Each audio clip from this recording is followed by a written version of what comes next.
యోబు గ్రంథం 19వ అధ్యాయం 25, 26 వాక్యాలు చూద్దాం. అయితే నా విమోచకుడు సజీవుడనియు తర్వాత నేను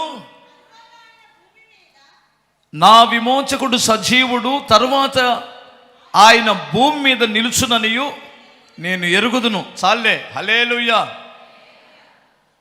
అది 26 కూడా చూడు. ఇలాగు నా శరీరము చీకిపోయిన తరువాత శరీరముతో నేను దేవునిని చూసెదను. అంటే ఇక్కడ ఏం కనిపిస్తుంది? నిరీక్షణ కనిపిస్తుంది. అమ్మా, నిరీక్షణ, చింతన జయించే శక్తి నీకు రావాలంటే నువ్వు నిరీక్షణ కలిగి బ్రతకాలి. నిరీక్షణ కోల్పోవద్దు, నిరీక్షణను కోల్పోవద్దు. నా విమోచకుడు సజీవుడు, ఆయన భూమి మీద నిలుచును. నా శరీరము ఇలాగూ చీకిపోయినను తిరిగి నేను నా కన్నులారా నా ప్రభువుని నేను చూస్తాను అన్నాడు. మీకు అర్థమవుతుందా? 10 మంది పిల్లలు కోల్పోయాడు, ఆస్తిని కోల్పోయాడు, ఆరోగ్యాన్ని కోల్పోయాడు, నిరీక్షణకు ఆధారము కనిపించటం లేదు. ఇక్కడ ఎవరిని జ్ఞాపకం చేసుకుంటున్నాడంటే, నేను నమ్ముకున్న నా దేవుడు చచ్చినవాడు కాదు, సజీవుడు. కొట్టు చప్పట్లో, ఏ దేవుడికి కొట్టవా?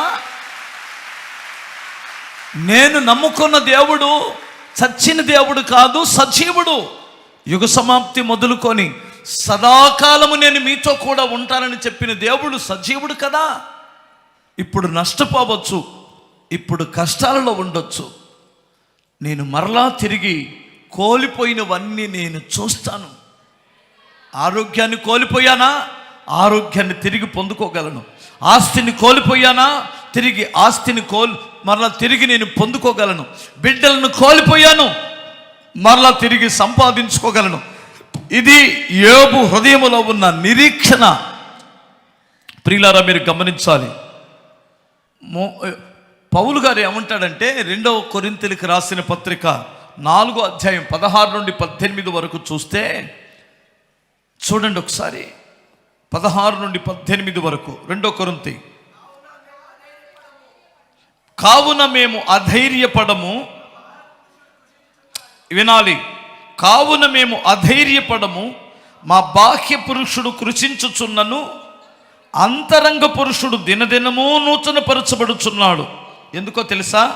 మేము దృశ్యమైన వాటిని చూడక అదృశ్యమైన వాటిని నిదానించు చూచుచున్నాము. క్షణమాత్రముండు మా చులకని శ్రమ మా కొరకు అంతకంతకు ఎక్కువ నిత్యమైన మహిమ ప్రభావము కలుగు చేయుచున్నది. ఏలయనగా దృశ్యమైనవి అనిత్యములు, అదృశ్యమైనవి నిత్యములు. కొట్టో చప్పట్లు ఇంకొకసారి.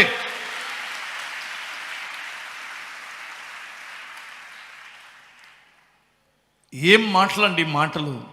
మేము దృశ్యమైన వాటిని చూడట్లేదు, అదృశ్యమైన వాటిని నిదానించి చూస్తున్నాం.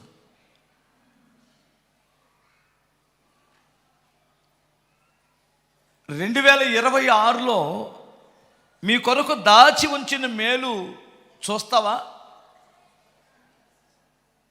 చూడు ఒకసారి, కనపడిద్ది. స్తోత్రం చెప్పాలి.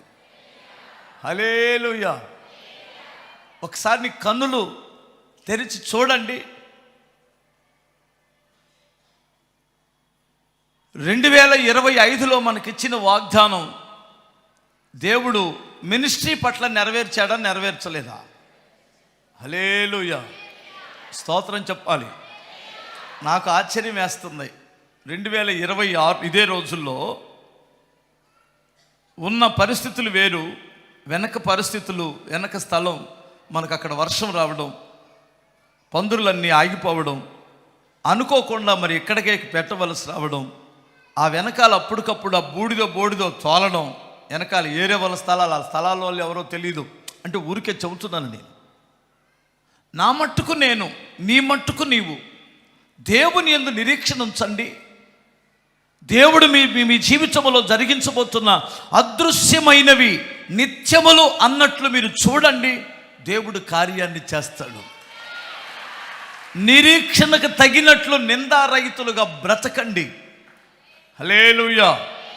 అబ్రహాము నిరీక్షణ ఉంచాడు, నిందారహితంగా బ్రతికాడా లేదా? అబ్రహాము నిరీక్షణ ఉంచాడు, నీతిమంతుడిగా బ్రతికాడా లేదా? మనలకు మన నిరీక్షణకు ఆధారం, మన నిరీక్షణకు ప్రతిఫలం రావాలంటే ఫస్ట్ మనల్ని మనం కూడా కంట్రోల్ చేసుకోవాలి. భక్తిహీనతలోనికి వెళ్ళకూడదు. మొదటున్న ఆసక్తి, మొదటున్న భక్తి, మొదటున్న ప్రేమ, మొదటున్న ఆసక్తి తుదమట్టుకు అలాగే కొనసాగించాలి. మీరు చూడండి, ఒకసారి మీరు ఆలోచించండి. కుటుంబమే ఉందండి, భార్యాభర్తలే ఉన్నారు. వారిద్దరి మధ్యలో మొదటున్న ప్రేమ లేకపోతే ఆ సంసారం నిలబడిద్దా? సరే, నిలబడినా ఒకవేళ ఎట్లాగొట్ట పిల్లల కోసమో సమాజం కొరకు కాపురం చేసిన సరైనటువంటి ఆ అన్యోన్యత, ఆ ఆనందం ఉంటుందా? ఒకసారి మీరు ఆలోచించండి. ఎందుకు ఒకరినొకరు నిర్లక్ష్యం చేసుకోవడం? భార్యను భర్త నిర్లక్ష్యం చేస్తుంది, భర్తను భార్య నిర్లక్ష్యం చేస్తాడు. పరాయి వారికి ఇచ్చినంత ప్రాధాన్యత తన భార్యకి ఎవడే? అవును కదండి. ఆ నిర్లక్ష్య స్వభావంతో ఆ మనిషి మానసికంగా కృంగిపోవడానికి ఆస్కారాలు ఎన్నో ఉన్నాయి. ఇంకొక మాట చెబుతున్నాను, పొద్దున్న లేస్తే బయటికి వెళ్తాడు మీ ఆయన, ఎంతోమంది కనపడుతుంటారు. మీరు కానీ నిర్లక్ష్యం చేస్తే తర్వాత మీ ఇష్టం, మీ ఇష్టం. ఎన్ని చూడలేదు? హల్లెలూయా. ఎందుకంటే నీ గద్దరతనమో, నీ అహంకారమైన మనసో వినాలి. నీలో ఉన్న నిర్లక్ష్య స్వభావమో నీ భర్తని బయటికి పంపించేట్టు చేస్తుంది, బయట ప్రేమకు అలవాటు పడేటట్టు చేస్తుంది. నేను ఎందుకు ఈ విషయం చెబుతానంటే, నిర్లక్ష్య స్వభావం అది భర్త కావచ్చు, భార్య కావచ్చు. ఈ నిర్లక్ష్య స్వభావం ఎవరిలో ఉంటుందో ఆ కుటుంబంలో సరైన అనుబంధాలు ఉండవు. అందుకని ఎట్టి పరిస్థితులలో నీకు ఎన్ని పనులున్నా నీ భర్తని లేదా నీ భార్యను నిర్లక్ష్యము చెయ్యకూడదు అనేది నా ఉద్దేశం. ఓకేనా? హల్లెలూయా. మళ్ళీ నేను ఇటు వచ్చాను కుటుంబం దగ్గరికి, ఏమనుకోకండి. దేవుని సన్నిధిలో నువ్వు నిరీక్షణే ఉంది నీకు, కానీ దేవునితో ఉన్న అనుబంధం నువ్వు కాపాడుకుంటున్నావా? దేవునితో ఉన్న ఆ ప్రేమ నీకు ఉందా? ఆసక్తి నీలో కనిపిస్తుందా? ఆ వినయ విధేయతలు కనిపిస్తున్నాయా? రాను ఆ భక్తి యొక్క మహిమ తగ్గిపోతుందా? అలా తగ్గకూడదు. నష్టం వచ్చినా నా విమోచకుడు సజీవుడు, కష్టాలు వచ్చినా నా విమోచకుడు సజీవుడు. చూడండి, అతని నిరీక్షణ చూడండి. ఉన్నత స్థితిలో ఉన్నప్పుడు భక్తిని, నీతిని, యథార్థతను విడిచిపెట్టలేదు. హీన స్థితికి దిగజారిన తర్వాత కూడా విడిచిపెట్టలేదు. ఎందుకంటే చింతను జయించాలి అంటే నిరీక్షణ కలిగి బ్రతకాలి. హల్లెలూయా. నిరీక్షణ ఎంతమందికి విడిచిపెడతారో నాకు తెలీదు. విడిచిపెట్టకండి. నీ నిరీక్షణ నీకు ధైర్యాన్ని ఇస్తుంది. హల్లెలూయా. నిరీక్షణ ఉందా? దేవుడు లేపుతాడని నిరీక్షణ ఉందా? దేవుడు మరలా నన్ను పైకి లేపుతాడని నిరీక్షణ ఉందా? దేవుడు నన్ను వాడుకుంటాడు, దేవుడు నా కుటుంబాన్ని లేపుతారు అనే నిరీక్షణ ఉంటే ఒక్కసారి హల్లెలూయా చెప్పండి. చింతను జయించాలంటే ఏమి కలిగి ఉండాలి?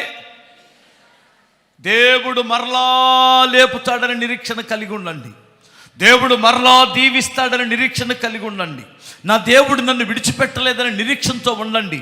నా పేదరికము నుండి పెంట కుప్పల మీద నుంచి దీనులను లేవనెత్తువాడు ఆయనే. నా దేవుడు నన్ను లేపుతారని నిరీక్షణతో బ్రతకండి. అప్పుడు దేవుడు మిమ్మల్ని దీవిస్తాడు. హల్లెలూయా.